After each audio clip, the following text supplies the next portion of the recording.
Here. Do you want me to take you in for peeping? Hello, Tim. On your way home? Oh, finally. Oh, my feet ain't half numb. Something the matter in there? Yeah, just a light. I noticed it's been burning for a couple of days now. Wondering if I shouldn't step in and tell them about it. I reckon they must have left it burning by mistake, you know. They'll know all about it when they get their gas bill next month. Yeah, I know. It seems a shame, though, doesn't it? Still, I don't think it'll do much harm to go and ask them if they know it's on. I hope they didn't tell you to mind your own business and pack you off. Well, I'm just going to have my pint before supper. Cheerio. Cheerio, Tim.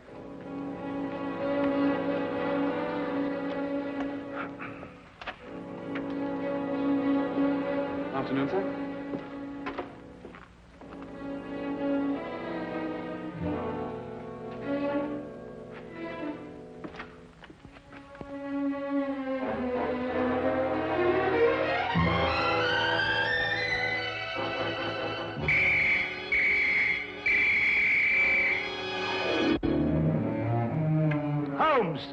Poison?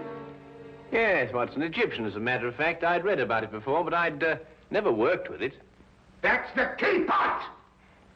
Oh, yes, so it is. I'm sorry about that, but there doesn't seem to be anything else empty at the moment. Is nothing immune in this place? Really, Holmes, there must be something else you could have used. Oh, nothing to worry about, Watson. It's perfectly soluble. I'll have the pot washed out and ready for use by the time you come back from Regent's Park. You can save yourself the trouble. That's the last drop I'll ever drink out of that pot.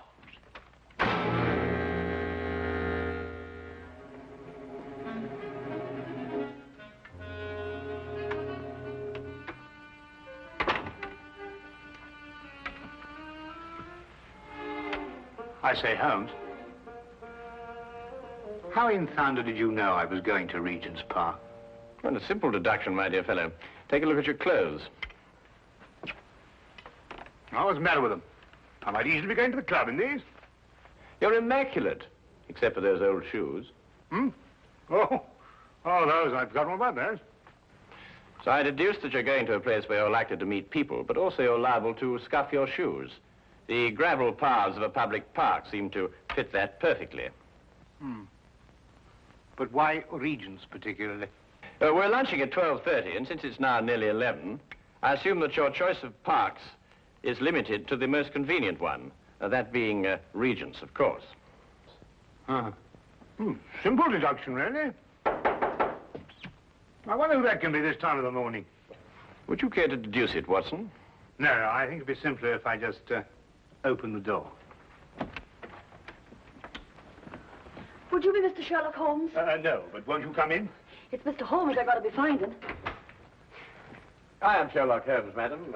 Won't you be seated? I will that. Sure, I've lost a bit of my breath. Have you come far? Clean up from Chelsea, I have, sir. Well, that's a long way indeed. May I introduce my very good friend and colleague, Dr. Watson? Good morning to you. My name's Dugan, sir. Mary Dugan. No doubt you find it a bit odd having a stranger burst upon you in the height of the morning like this, but I've come from a house black with sorrow to ask your help. 'Tis the house I work in. Is there some difficulty in the house? Difficulty? Aye, and more. There's murder. Ah, murder, is it? Now, this is most interesting. Won't you go on, Mrs. Dugan? 'Tis the master of the place himself, Mr. Harringway, that's dead. Found by the bobby of our street. Filled with a dose of something with a great long name, the old man was. But surely if he was found by the police... The police? Sure, it's them that brings me here. For they've come and rode young Mr. Vernon off to jail for committing the crime. Mr. Vernon? Aye, a strapping lad who's soon to marry Mr. Harringway's stepdaughter, Janet. I gather that you're not in agreement with the police, Mrs. Dugan. Ah, sure, that's the problem. That's what's been torturing me all through these black nights and making my life unbearable. For you see, Mr. Holmes, it was my testimony, and my testimony only, that's put Mr. Vernon in jail. It's because of what I told the police that he's sitting in this cell this very moment waiting for his time to go. And yet you believe that young Vernon is innocent? I'm certain the lad's innocent. Sure, I feel it in me bones. Yes, but I say, didn't you tell the police the truth? I told them the truth, sir, but somehow unbeknownst to me, I must have lied. Perhaps you'd better start your story from the beginning, Mrs. Dugan. Aye. Well, it all happened last Friday afternoon. Late in the afternoon it was, for I was soon to be leaving the house, having the weekend off as I do. It would be about 5 o'clock when there was suddenly a great clatter upon the door.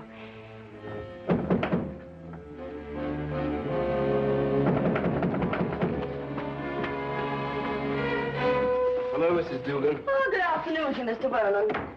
Mr. Herringway asked to see me. Is he in his usual ugly mood? Sure, you shouldn't be talking like that, Mr. Vernon. You know, it makes Miss Janet very unhappy to hear you two fighting all the time. Well, if he wasn't such a stupid old... Where is Janet? Oh, she's away to her aunt's in Manchester. She wasn't to go until tomorrow. Oh, I know nothing of that, sir. But I can swear he put her on her way this very afternoon. I doubt if her aunt's sick again. It looks like another of his tricks to keep us apart.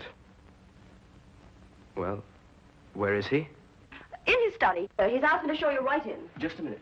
My coat. I forgot something.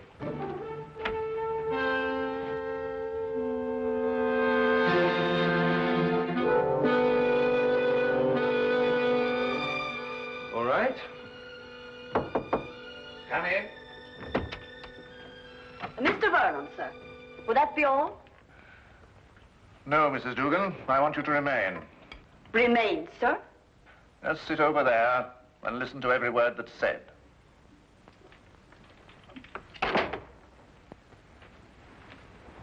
What is this? What have you got in your mind now? Young man, I have a very simple offer to make. And I want Mrs. Dugan here to be witness to it. Well, what kind of offer? I'll give you £1,000 to clear out of Janet's life. You must be out of your mind. On the contrary. Only a fool would refuse such beneficence. You disgust me. Your tastes don't interest me. I want only to rid you from Janet's life. Stay right here. I intend to finish. I happen to be in love with Janet. But I could hardly expect you to understand a thing like that. £1,000 is a lot of money. And for you, probably more than you'll ever have the rest of your life. Think of it.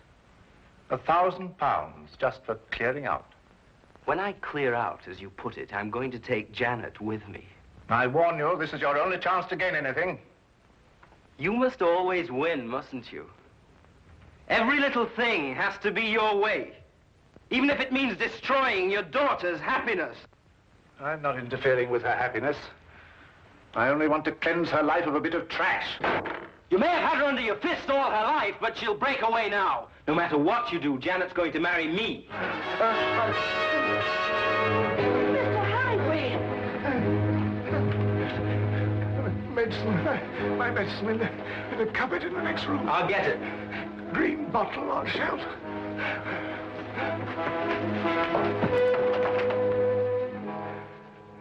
I never lose, Mrs. Dugan. I never lose. Oh, hurry, Mr. Vernon, please, hurry. Coming.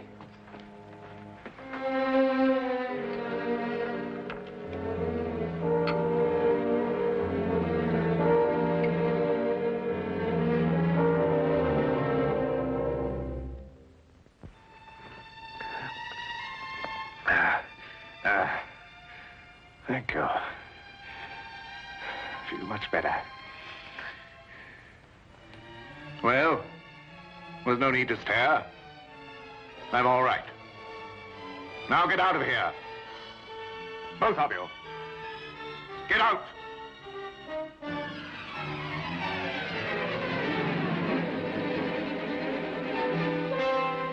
Get out.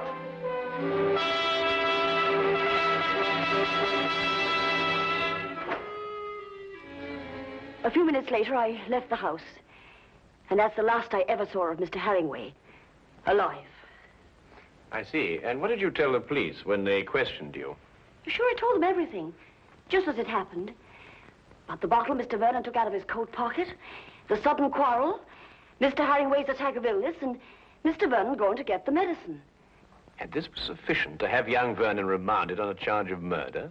Aye, for the police informed me that it was the medicine, the very medicine that I saw Mr. Vernon give Mr. Herringway, that killed the poor old man. They say that poison was put into the medicine. Yes, but look here, that certainly seems to point towards the young man. When he went to obtain the medicine, he apparently slipped in the lethal dose. It seems that way, sir. But in my heart, I can't bring myself to believe it of him. That Inspector Lestrade, though, he won't believe another thing else. Lestrade, eh? He's the policeman who seems to be in charge of it all. Indeed. Inspector Lestrade, you hear that, Watson? We must go round and see him. Well, if you think it'll help. Aye. And 1,000 blessings on the pair of you. I don't know what we can promise you, Mrs. Dugan. I shall have to have a word with Mr. Vernon before I can express an opinion on the case. However, we shall certainly go and see Inspector Lestrade at once. I know it looks dark and all, but I must keep up hope. Well, I must be off. I don't like leaving Miss Janet alone for so long. Naturally, Mrs. Dugan. Well, we'll certainly do our best. Thank you, sir.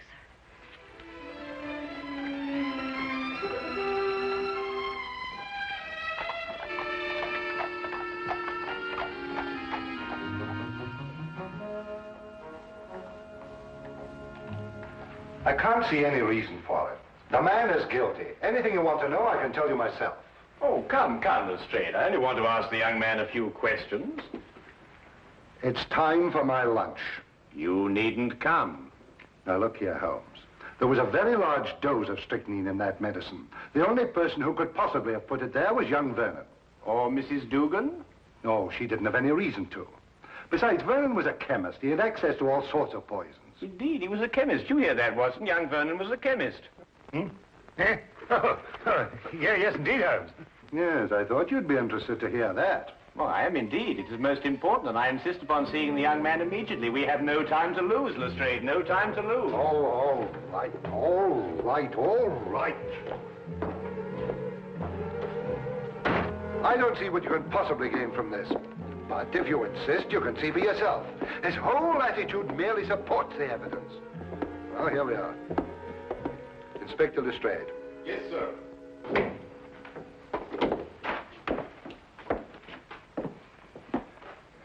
Well now, Vernon. Well now, Inspector. How many times a day are you going to bring me up here and subject me to your idiotic questions?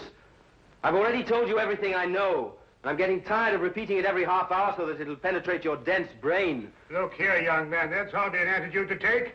You're charged with the most serious crime. Indeed, I am. And since it appears I'm to pay for it, my only regret is that I didn't have the pleasure of committing it. There's just one point. I don't know who you are, but you may as well know that I don't wish to answer any of your questions either. It appears I've talked myself to the gallows, and that should be enough. So good day to the lot of you. Good day to you, Mr. Vernon, and thank you very much. You've been most helpful.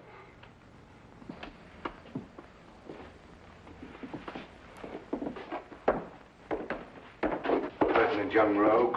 Oh, very interesting, Lestrade. Take the Baker Street, Holmes. Certainly not, Watson. We have a killer to catch. Killer? Yes. What do you think you were just talking to? A very furious young man, Lestrade. But he's as innocent as Dr. Watson, me, and you. Or perhaps not quite as innocent as you.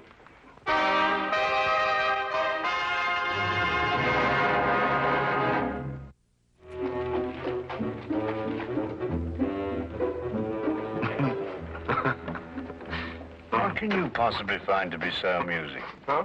Oh, I was thinking about Lestrade's face when that young scamp called him an idiot. Holmes, do you really believe that young man's innocent? Strychnine, Watson. Combined with the fact that young Vernon's a chemist. Tell me, how quickly does strychnine act? Oh, a matter of minutes. Half an hour at the most. Exactly. He did not know that the house would be empty when he went to visit old Mr. Hemingway. He fully expected that Mrs. Dugan and Janet would be there. Right enough. Mr. Dugan indicated that. All right. Now, would a man with a wide variety of poisons to choose from choose a quick-acting drug, which offered him no chance of an alibi? Or would he be more likely to choose something a little slower, which would allow him ample time to be miles away at the time of death? Yes, I follow your reasoning, Holmes, but surely you don't accept that as conclusive. Oh, I didn't, until I spoke to young Vernon. But, well, you didn't learn anything from him, did you? Ah, here's the mortuary. Shall we go and have a close look at the victim, Watson?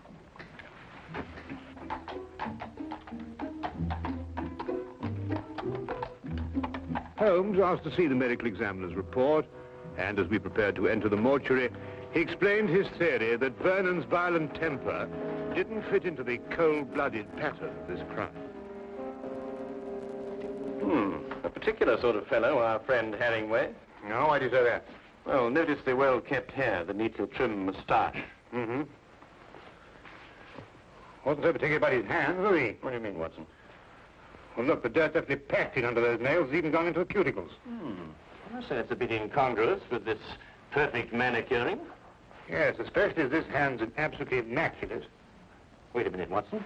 What? This isn't ordinary dirt. This is soil. Well, amateur gardener, perhaps. These hands never did any gardening. They display a lifelong devotion to immaculate cleanliness. And this hand obviously became dirty too near to death to be cleaned. Mr. Holmes, here's the report you asked for, sir. Oh, thank you. What are you looking at that for, Holmes? You know the cause of death was strychnine. This should interest you, Watson. Listen. The blood test indicated an extreme leukocytic state, sufficient to be diagnosed as advanced leukocythemia. Well, Mrs. Duggan said he was ill, but not to that extent. Watson, tell me, how long do you estimate Herringway would have lived had he not been given that dose of strychnine? Well, it's difficult to judge with this information, but I'd say, well, certainly under a year. Then we are looking for someone who couldn't afford to wait a year. An impatient murderer. Then that fits in with Vernon's violent temperament. It appears so, Watson. It appears so. And yet there's still something missing. A bottle. A little mysterious bottle. Watson, would you go and collect Mrs. Dugan and take her round to Vernon's apartment? Ah, yes, of course. What will you be doing meantime? Oh, I'm going over to Vernon's place now. There are a few things I want to check over before you arrive. But it's bound to be locked up. How are you going to get in? Oh, with a key. Have you got the key to Vernon's apartment? I hope so.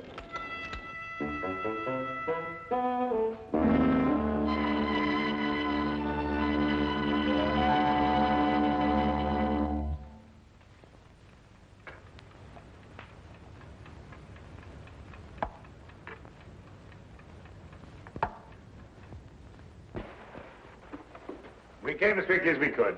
Thank you, Watson. Do you think it's proper bursting into a strange man's apartment like this?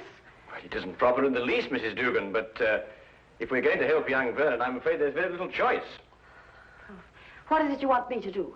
Do you believe, Mrs. Vernon, that you could identify the bottle that he took from his coat pocket on the day of the murder? Yes, I think I can. Good. Then would you mind examining these and take your choice, if any?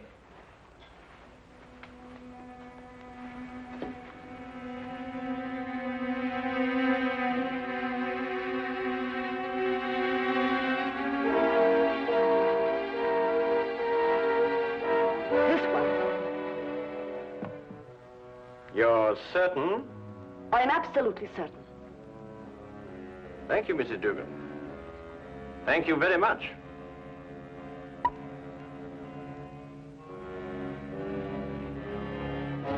Holmes. It's all right, Watson. It's quite harmless. It's oil of cloves. Oil of cloves? Mrs. Dugan, I presume that your employer was a teetotaler. He was that. There was never a drop of anything at all in the house. Hated the stuff he did. Yes, but is it important, Holmes? It's essential for young Vernon, Watson. We have now only to visit Mr. Herringway's study to forge the final link of proof against a most amazing murderer.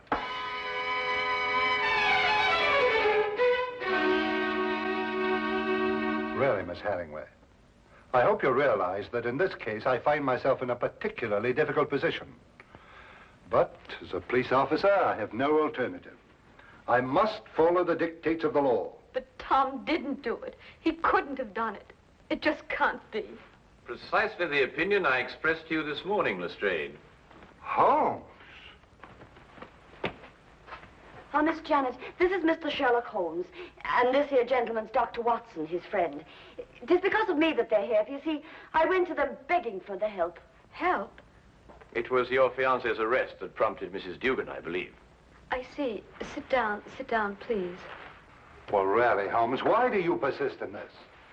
I've always had the greatest respect for your ability, but in this case, well, you astound me. Oh, now, come along, Lestrade. Well, it's true. Vernon had access to poison. He was here when it was taken. And above all, look at the motive. Just look at the motive. Who else had such a motive? Who else? Inspector, you didn't know my stepfather. He was a tyrant who loved nothing, no one. His whole ambition was power, and his whole pleasure was to rule. To my stepfather, my marriage meant only a loss of power, part of his kingdom, and he fought it in every way. Life here became unbearable after I met Tom. Mrs. Dugan can testify to that. Well, 'tis true he was not a kindly man, and he did begin to get a bit odd of late. I see. There were some flowers in this room. Where are they? Flowers, sir? Holmes. Now he's interested in flowers. Petunias, perhaps? Mrs. Dugan? Why, sure, I put them out in the yard to get a bit of sunlight, sir. So dark it was in here. Then there were some flowers.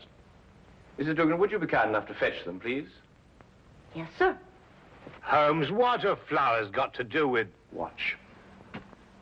You know, Inspector, your difficulties in this case really must be overlooked. Do you know that you've been deliberately duped? And very cleverly, I might add. I haven't been duped at all. I've got my man. Now, you see, you were looking for a murderer, whereas, of course, there isn't one.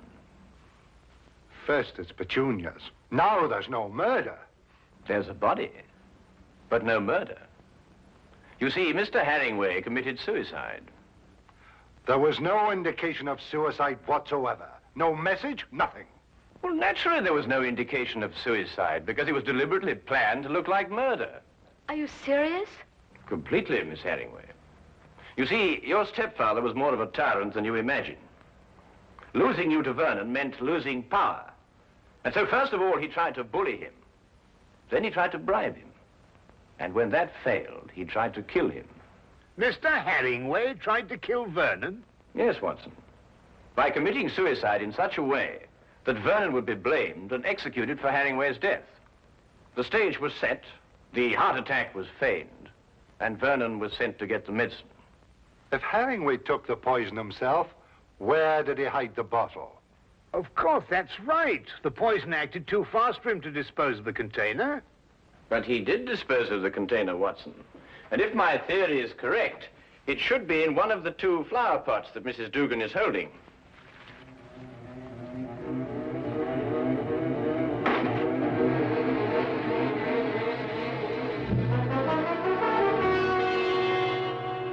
And a chemical analysis will reveal that it contains strychnine. The dirt under the fingernails. Exactly, Watson. And you said it got there close to the time of death? Then Herringway committed suicide. Yes, Lestrade. And Tom is innocent. Go! Go! Simple. Completely. Holmes, you never did explain to me what the oil of clothes was for. Oh, you mean the mysterious little bottle that Vernon removed from his coat pocket? Yes, that's right. Oh, it's really quite simple, you know. You see, Vernon stopped at a pub for a few stiff whiskies to brace himself for his interview with Herringway. But the old man was violently opposed to the use of alcohol, so he had to do something to remove the evidence from his breath. Oil of cloves is quite common for that purpose. Ah, I see. Tea? No, none for me. No, I've had some before. My digestion is not quite up to it. Your digestion? Yes, I forgot and mixed our tea with some of that rare Egyptian poison.